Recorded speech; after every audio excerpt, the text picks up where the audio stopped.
1-2 দিনের মধ্যেই আমাকে মালয়েশিয়া যেতে হবে। ফিরে আসতে কয়েক মাস লেগে যেতে পারে।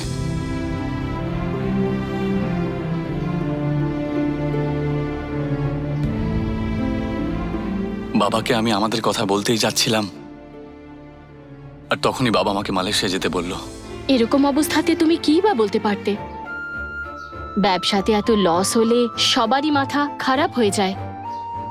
আগে তো সেসব ঠিক করতে হবে, তাই না? হ্যাঁ। শ্বশুর মশাইকে এখন এই বিষয় না বলে ভালোই করেছো। দিদি কি বলছো তুমি? ছোট কর্তার তো মালয়েশিয়া থেকে ফিরতে ফিরতে কয়েক মাস সময় লেগে যাবে, আর এ কথা শুনেও তোমার মন খারাপ করছে না একটু?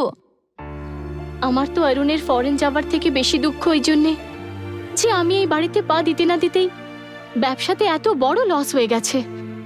এটা শুনে আমার খুব খারাপ লাগছে।